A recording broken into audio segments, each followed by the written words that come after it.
Hello, hello l'équipe, j'espère que tout le monde va bien. Nouvelle vidéo YouTube au programme. Aujourd'hui, on va partir sur les meilleures équipes sur lesquelles parier en 2026. On va faire une petite vidéo tier list. Vous me direz si vous êtes d'accord avec mes choix ou non. Sur ce, les amis, on est parti tout de suite pour cette nouvelle vidéo. Alors, avant de commencer, je vous rappelle que les paris sportifs sont totalement interdits aux mineurs, que notre service n'affirme en aucun cas augmenter vos chances de gain et que les performances passées ne garantissent pas les résultats futurs. J'ai sélectionné 28 équipes, les amis. On commence avec du lourd. On commence avec le Paris Saint-Germain. Faut-il parier sur les matchs du Paris Saint-Germain en 2026? Pour moi, ce sera, je dirais, moyen. Je dirais moyen parce que le PSG, c'est pas une équipe qui me réussit forcément en paris sportif. C'est pas mauvais, mais c'est pas exceptionnel non plus. Les résultats sont assez mitigés. Je parie pas souvent sur le Paris Saint-Germain. Donc pour moi, ce sera moyen. Ensuite, Arsenal, faut-il parier sur Arsenal en 2026? Arsenal, les amis, je dirais que c'est très sympa. Voilà, en 2025, c'était déjà très sympa. Je pense qu'en 2026, ça va être aussi très sympa. Comme vous le savez, ils sont très réguliers, très bons cette saison. Et on arrive souvent à trouver, malgré tout, de très belles cotes et de très grosses cotes sur Arsenal. Comme par exemple, quand on les avait pris contre le Bayern, là, il n'y a pas longtemps, il y a un mois ou deux. Arsenal, victoire d'Arsenal remboursée 6 matchs nuls contre le Bayern en Ligue des Champions à domicile, cote à 1,80. Ils avaient gagné 3-1. Franchement, c'était magnifique. Ensuite, la Roma, faut-il parier sur la Roma en 2026? Je dirais aussi que c'est très sympa. En 2025, ça avait été très sympa déjà. Je pense que ce le sera aussi en 2026. Souvent à domicile, on arrive à trouver des belles cotes sur la Roma en championnat avec un bon taux de réussite. Aston Villa, c'est pareil. Pour moi, ce sera très sympa en 2026. Ça a déjà été très sympa en 2025. L'équipe était sous-évaluée par les bookmakers et comme vous le savez, là, ils sont sur une série de folies et on arrive à choper de très belles cotes sur Aston Villa. Ensuite, l'Atlético Madrid. L'Atlético Madrid, je dirais que c'est bof. C'est une équipe sur laquelle je pariais beaucoup avant. J'aimais beaucoup parier sur leurs matchs il y a 2-3 ans et maintenant beaucoup moins. Je ne parie presque plus sur l'Atlético Madrid.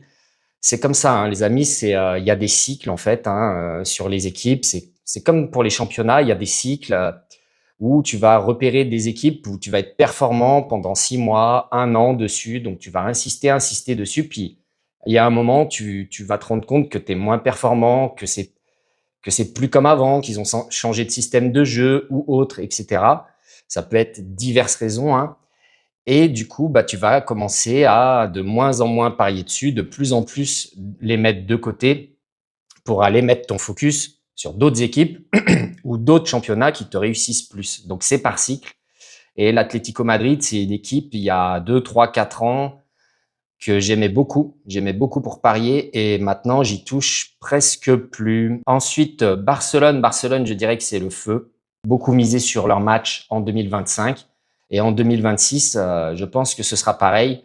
On trouve de très bons pronostics sur les matchs de Barcelone, que ce soit côté barcelonais sur des handicaps ou même sur d'autres pronostics, comme quand, par exemple, je les avais joués à Bruges, enfin, que j'avais joué les deux équipes marques à Bruges en Ligue des Champions il y a 2-3 mois et où ça avait fini sur un score final 4-4.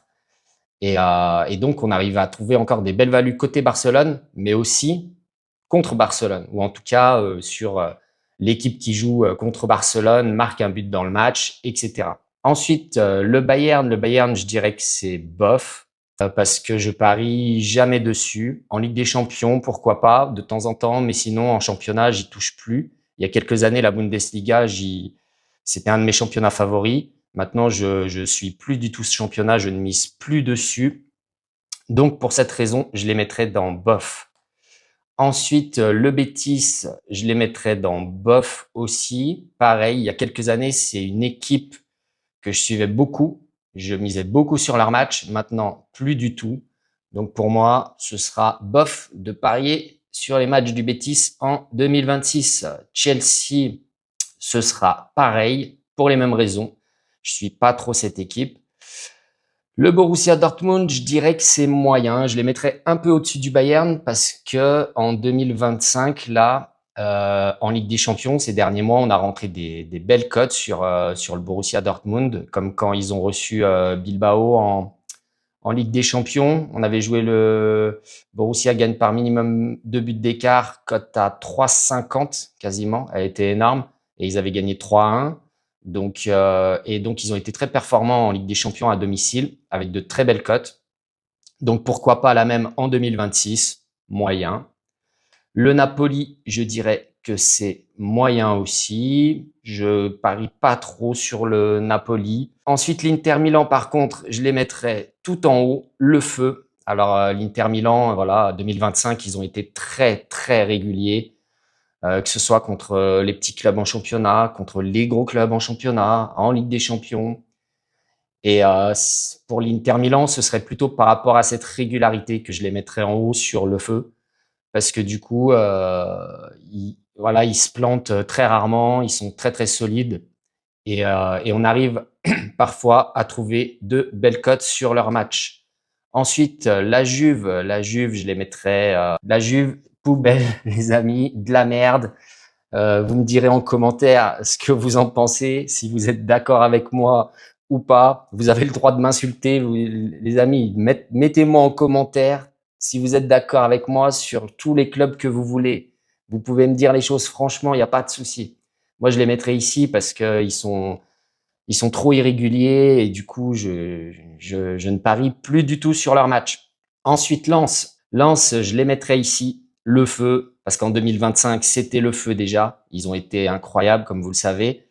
Très réguliers en début de saison. Ils sont leaders à la trêve. Et on peut choper des très belles cotes sur leur match. Et donc voilà, pourquoi pas la même en 2026. Ensuite, on passe à Liverpool. Liverpool, je les mettrais à la poubelle aussi. Allez, Liverpool, ça part aussi à la poubelle, de la merde. En 2025, c'était compliqué, hein, vous le savez, ils ont vécu un drame, ça a été difficile. Et du coup, ils m'ont pas réussi sur cette deuxième partie d'année 2025. Niveau betting, de mon côté, c'était laborieux, voire catastrophique. Je les ai pas joués souvent, hein, que quelques matchs, mais je crois qu'à chaque fois ou presque, j'ai perdu. Donc c'est fini pour moi, Liverpool. Pour l'instant, c'est blacklisté. Après, c'est toujours pareil, hein. Il y a des équipes, on les blacklist. Et puis après, on peut les ressortir de la blacklist plus tard, hein. C'est toujours pareil, c'est cyclique, c'est temporaire. Que ce soit sur appuyer les pronostics sur une équipe pendant quelques mois, pendant un an ou deux, ou la blacklister pendant quelques semaines, quelques mois, un an ou deux. Ensuite, Monaco, niveau betting, je les mettrai tout en haut, le feu. Et eux, eh ben, ce sera aussi pour la même raison. Voilà, pour la même raison, pour leur irrégularité. Vous voyez, il y a des équipes, elles sont irrégulières, je les envoie à la poubelle, et d'autres qui sont aussi irrégulières, je les envoie dans le feu. Comme quoi, Monaco, bon, j'en ai souvent parlé en vidéo. Moi, j'aime beaucoup cette équipe niveau betting parce qu'ils sont très irréguliers. Ils ont souvent des groupes chaque saison, des équipes qui sont pétries de talent, beaucoup de talent individuel, des gros joueurs. Mais par contre, c'est très irrégulier. Donc, souvent, on peut aller choper des grosses cotes dans leur match quand on va jouer un adversaire du côté de l'adversaire outsider qui joue contre Monaco. Et quand c'est eux qui sont outsiders et qui jouent à 200%, qui sont motivés à 200%, ils sont capables de faire de très gros exploits. Donc, dans ces cas-là, on peut jouer de très belles cotes du côté de Monaco. Quand on les avait joués contre le PSG et qu'ils avaient battu le PSG 1-0, c'était la deuxième défaite du PSG seulement en championnat après leur défaite à Marseille. Et pareil, quand on les avait joués en Ligue des Champions contre Manchester City à domicile, où ils avaient fait match nul de 2, pareil, on avait chopé une très grosse cote côté monégasque parce que City était à 1,60. Monaco était très outsider. Et voilà, ils ont fait le match de leur vie. Et donc voilà, dans ces conditions-là, Monaco, ça peut être une très bonne équipe sur laquelle aller parier en 2026, mais c'est toujours pareil. Il faut pas aller parier sur, par exemple, si Monaco sont cotés à 1,20, faut pas aller parier les yeux fermés sur leur adversaire. Et puis Monaco coté à 5, faut pas aller parier les yeux fermés sur Monaco. Évidemment que non. C'est une très bonne équipe sur laquelle aller parier, mais il faut travailler dessus. Il faut la connaître en profondeur. Il faut pas y aller les yeux fermés, bien évidemment, les amis, sinon ce serait trop facile. Et comme je vous ai déjà dit 100 fois, il n'y a rien de gratuit dans les paris sportifs. Il n'y a pas d'argent gratuit avec les bookmakers. Il faut travailler sa stratégie, il faut connaître les équipes en profondeur, c'est important. Ensuite, Manchester City. Manchester City, ça part à la poubelle pour moi. Blacklisté. Manchester City, je les ai blacklistés. Ils m'ont saoulé ces derniers mois. J'ai joué sur peu de leurs matchs, que 3 ou 4 fois, je crois. Des victoires côté City. Puis il y avait un prono, c'était les deux équipes marquent contre Liverpool. Les deux équipes marquent contre Liverpool, c'est pas rentré. Et quand je les ai joués, eh ben ils ont pas gagné. Ils m'ont saoulé, ils m'ont dégoûté. Donc ça part à la poubelle, blacklisté pour quelques semaines, quelques mois. Peut-être que ça ressortira de la blacklist plus tard, mais pour l'instant, pour moi, c'est poubelle, blacklisté en 2026. Mais par contre, petite exclue les amis, j'ai une petite exclue pour vous. J'ai mis de mon côté un petit billet sur Manchester City gagne la Ligue des Champions 2025-2026. Cote à 10. Voilà. J'ai mis un petit billet là-dessus avec Cherki, etc. Bref, vous connaissez, vous savez la saison qu'ils sont en train de faire. Pourquoi pas? Pourquoi pas? Peut-être que c'est cette année la bonne pour eux en Ligue des Champions. La cote est magnifique. C'est maintenant qu'il faut la prendre. Après, ce sera trop tard. Et donc, c'est une cote à 10. Manchester City gagne la Ligue des Champions 2025-2026. Toute petite mise, bien évidemment. Ensuite, Marseille. Marseille, je dirais que c'est très sympa, très régulier en 2025. On peut avoir souvent des belles cotes sur les Marseillais. Et donc, c'est une très bonne équipe pour aller parier. Très sympa. Ça sera pareil en 2026. Je pense les Lyonnais, je les mets à côté des Marseillais. Les deux clubs qui s'adorent. les deux ennemis, les deux adversaires qui s'adorent. Pareil, c'est comme les Marseillais. On peut trouver des belles cotes sur Lyon. On peut trouver des beaux value bets. Et puis là, la première partie de saison 2025, ils ont fait une belle partie de saison malgré leur effectif limité en quantité ou même en qualité.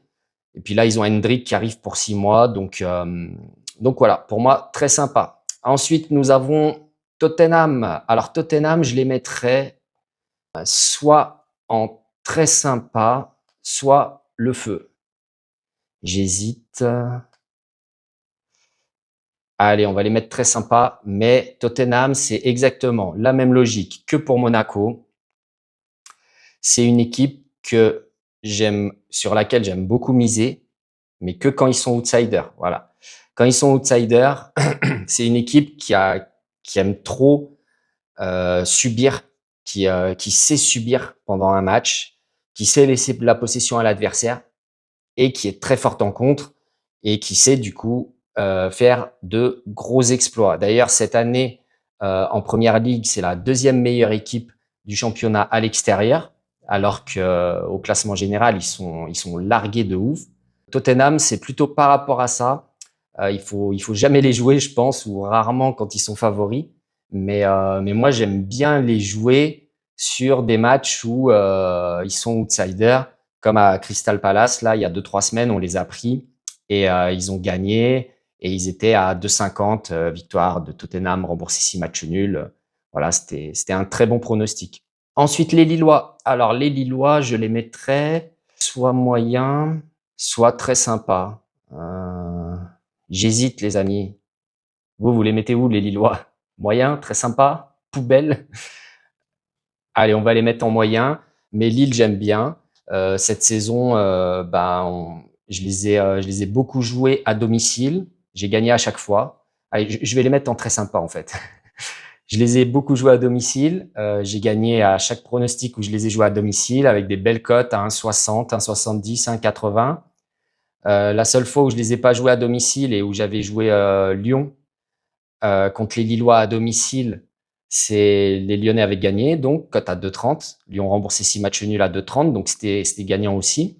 Donc voilà, Lille, c'est une équipe qui me réussit très bien en betting en 2025 et on espère du coup que ce sera aussi le cas en 2026. Ensuite, Manchester United, poubelle. Manchester United, poubelle directe. Cette équipe, elle est illisible. Peut-être que c'est moi qui suis pas assez cette équipe, qui la connais pas assez du coup.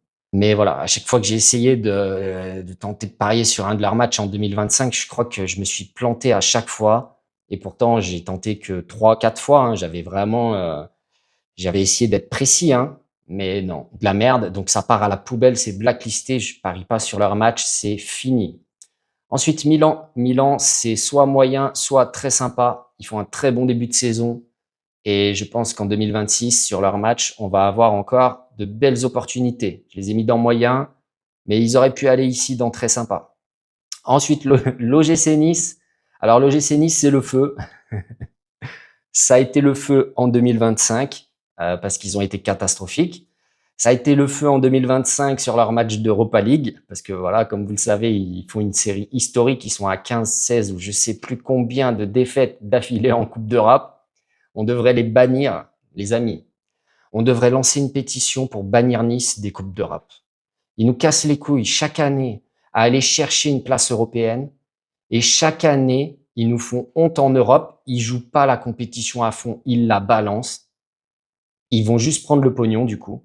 Et ils empêchent un autre club français d'aller en Coupe d'Europe. Franchement, c'est grave. Ils sont frustrants. C'est pas bien. Bannissons-les des Coupes d'Europe. Non, je rigole, mais du coup, ouais, Nice, c'est le feu. En 2025, Nice, ils nous ont régalé. Donc, c'est pour cette raison que je les mets tout en haut pour les remercier. Je les mets dans le feu. Est-ce que ce sera pareil en 2026? On verra. C'est pas sûr. Mais en tout cas, ils ont mérité leur place tout en haut. Ensuite, le Real Madrid. Donc, le Real Madrid, je les mettrais. Alors, soit très sympa, soit le feu. Allez, on va mettre le feu. En 2025, le Real, c'est comme le Barça. Moi, le championnat espagnol, c'est un championnat que je suis beaucoup, où j'aime beaucoup parier, comme la Ligue 1. Et en 2025, sur le Real, il y avait de très belles opportunités. Alors évidemment, pas prendre les victoires du Real. Les victoires du Real en Liga, elles sont à 1,20, 1,10, 1,30 souvent. Évidemment, je parle pas de ça. Hein. Je parle d'opportunités sur des bons bets sur les matchs du Real Madrid, que ça soit des overs du Real, où les deux équipes marquent dans le match, ou même jouer un truc sur l'outsider contre le Real, ou un handicap du Real, etc. Bref. Mais voilà, en 2025, moi, le Real est une équipe qui m'a beaucoup réussi, comme le FC Barcelone. Donc, ils ont mérité leur place en haut, le feu, en espérant que ce sera pareil en 2026 pour mes pronostics sur les matchs du Real. Ensuite, le Stade Rennais. Le Stade Rennais, je les mettrais dans moyen parce que je parie pas trop sur cette équipe. En ce moment, ils sont très en forme. Il y a des belles values sur le Stade Rennais. Mais voilà, ils étaient pas en forme en début de saison. Ça fait un mois. Donc, à voir si ça continue. Moi, c'est une équipe que je suis pas spécialement. Ensuite, Villarreal, pareil, je les mettrais ici dans moyen parce que c'est pas forcément une équipe que je suis forcément. Je me parie pas trop dessus. Mais voilà, en 2025, là, en première partie de saison 2025, à domicile, ils sont très, très forts. Ils font un très beau championnat ils rentrent de très belles cotes à domicile. Ceux qui jouaient les victoires à la Villarreal sur la première partie de saison à domicile, c'est comme nous, quand on jouait souvent les victoires de Lille à domicile la première partie de saison, quoi. Des belles cotes à 1,60, 1,70, 1,82 qui rentrent très, très souvent. Donc, voilà. Équipe à suivre. Villarreal et le Stade Rennais, ce serait peut-être justement deux équipes que je devrais suivre d'un peu plus près pour le début d'année 2026. Et pour finir, la dernière, les amis, les Lorientais. Les Lorientais, je les mettrais dans bof. Voilà, je les mettrais, allez, je vais les mettre dans moyen. Ils font une très belle saison, des très belles cotes sur Lorient. Quelqu'un qui connaît parfaitement cette équipe, je pense qu'il peut faire de très belles choses. Mais voilà, faut la connaître parfaitement, faut beaucoup travailler dessus. Et on peut pas travailler sur toutes les équipes. C'est pour ça, moi, je la suis d'un œil, donc je la mets dans moyen. Mais voilà, c'est ça, on peut pas connaître toutes les équipes par cœur, les amis. C'est comme les championnats, on peut pas suivre 50 championnats, prendre des pronos de partout, ça ne sert à rien. Hein. Il faut se focus sur une stratégie. Et c'est pareil, il faut se focus sur quelques championnats, il faut se focus sur quelques équipes. et on essaye de connaître ces équipes en profondeur le max possible. Et c'est comme ça qu'on arrive à améliorer nos résultats. On peut pas suivre toutes les équipes à fond, ok? Donc Lorient, moi, c'est une équipe que je suis d'un œil, donc c'est pour ça que je les mettrais dans moyen. Mais à mon avis, quelqu'un qui est spécialisé sur Lorient, qui connaît cette équipe par cœur niveau betting, je pense qu'il peut avoir de très bons résultats sur cette équipe. Sur ce, les amis, vous me direz ce que vous en pensez.